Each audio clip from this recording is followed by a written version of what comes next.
Baiklah, memasuki slide pertama, kita akan membahas tentang pendahuluan. Di dalamnya terdapat definisi PTK, peran guru, dan pentingnya perencanaan. Di sini, definisi PTK ialah instrumen strategi bagi guru untuk meningkatkan kualitas pembelajaran secara berkelanjutan. Sedangkan peran guru di dalamnya adalah sebagai peneliti yang mendiagnosis atau memecahkan hambatan belajar di kelasnya sendiri. Dan yang terakhir adalah pentingnya perencanaan. Tahapan ini adalah tahapan yang paling krusial agar tindakan PTK tersebut tidak bersifat spekulatif dan tetap terukur. Selanjutnya ada identifikasi masalah. Masalah dalam PTK ini bukanlah masalah yang dicari-cari atau ditentukan oleh pihak luar seperti dosen atau kepala sekolah, melainkan masalah yang benar-benar dirasakan dan dialami oleh guru dalam praktik pembelajaran sehari-hari di dalam kelasnya sendiri. Masalah ini muncul ketika guru menyadari adanya kesenjangan antara kondisi ideal kurikulum dengan kondisi nyata di lapangan. Adapun langkah-langkah untuk mengidentifikasi masalah, yang pertama merefleksi diri, seperti meninjau kritis proses pembelajaran untuk mengenali kelemahan pembelajaran. Kemudian ada pemetaan gejala seperti menangkap fenomena ketidaktercapaian tujuan pada pembelajaran. Baik, pada bagian ini kita akan membahas tentang kriteria masalah yang layak untuk dijadikan penelitian tindakan kelas atau PTK. Perlu kita pahami bahwa tidak semua masalah yang terjadi di dalam kelas bisa langsung dijadikan sebagai penelitian. Oleh karena itu, kita harus memilih masalah yang mana benar-benar layak, relevan, dan bisa ditindaklanjuti. Kita masuk kriteria yang pertama adalah aspek kemampuan tindakan, yang dimana artinya yaitu masalah yang dipilih ini harus benar-benar memungkinkan untuk diperbaiki melalui tindakan nyata dari guru. Jadi, guru harus punya solusi atau strategi yang bisa diterapkan di kelas. Misalnya seperti jika siswa kurang aktif, nah maka guru ini bisa mencoba metode pembelajaran yang lebih interaktif. Jadi, masalahnya tidak hanya diamati, tetapi juga bisa diperbaiki. Selanjutnya yaitu kriteria yang kedua adalah aspek skala prioritas dan urgensi. Maksudnya, kita harus memilih masalah yang paling penting dan mendesak untuk diselesaikan. Tidak semua masalah harus diteliti, tetapi pilihlah yang paling berpengaruh terhadap proses belajar siswa. Contohnya nih, jika banyak siswa tidak memahami materi, maka itu menjadi prioritas utama dibandingkan masalah kecil lainnya. Kemudian yang ketiga adalah aspek kontribusi dan kebermanfaatan, yang dimana hasil dari penelitian tersebut harus memberikan manfaat baik bagi siswa maupun guru dan maupun proses pembelajaran secara keseluruhan. Jadi penelitian yang dilakukan ini tidak sia-sia, tetapi dia ini benar-benar memberikan perubahan yang lebih baik di dalam kelas. Dengan memahami ketiga kriteria ini, kita bisa lebih bijak dalam menentukan masalah yang akan diteliti, sehingga penelitian tindakan kelas yang dilakukan menjadi lebih efektif dan bermanfaat. Materi selanjutnya yaitu menganalisis dan merumuskan masalah PTK. Yang pertama yaitu ada analisis masalah pembelajaran.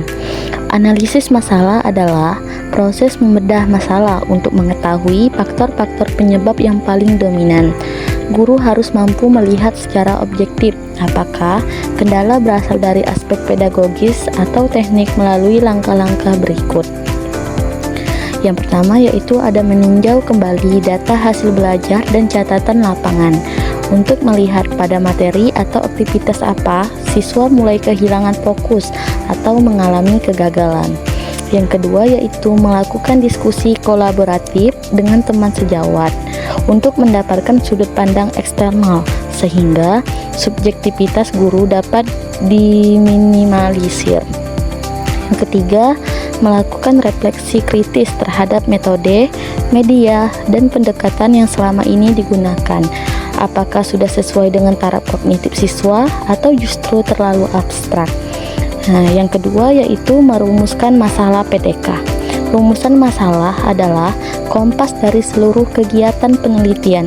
Menurut jurnal, rumusan masalah dalam PTK harus bersifat operasional dan mengandung variabel tindakan yang jelas. Kriteria perumusan yang baik yaitu meliputi: yang pertama, dirumuskan dalam bentuk kalimat tanya yang tajam dan spesifik, sehingga memberikan arahan yang jelas terhadap pengumpulan data. Yang kedua, mengandung variabel masalah, apa yang diperbaiki, dan variabel tindakan atau solusi yang ditawarkan.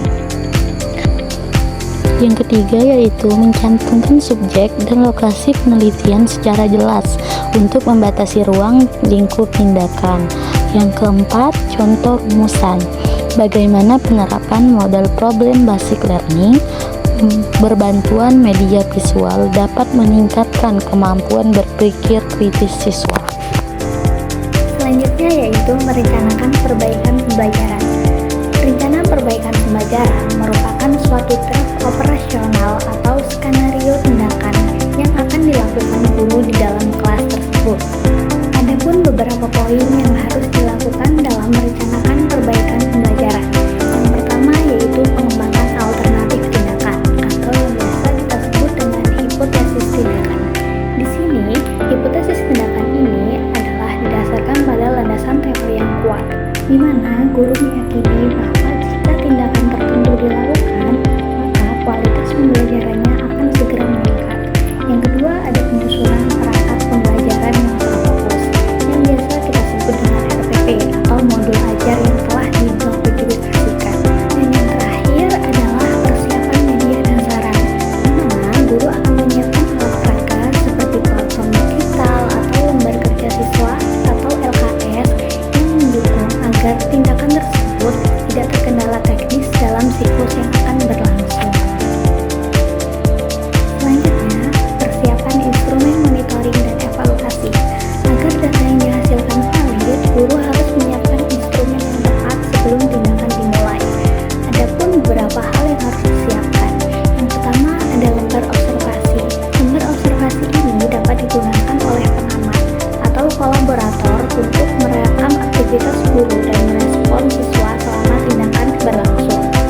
Yang kedua ada alat evaluasi, menyiapkan soal tes atau instrumen memtes rubrik penilaian yang selaras dengan indikator keberhasilan yang dicapai. Menetapkan indikator kinerja atau ambang batas sebagai acuan untuk memutuskan apakah penilaian perlu dilanjutkan ke siklus berikutnya atau tidak. Selanjutnya yaitu kesimpulan. Keberhasilan PTK bergantung pada ketajaman identifikasi masalah dan kematangan perencanaan sistematis. Perencanaan yang matang mencakup penyusunan skenario tindakan RPP atau modul ajar, penyiapan instrumen, pengamatan yang valid, serta penetapan indikator keberhasilan.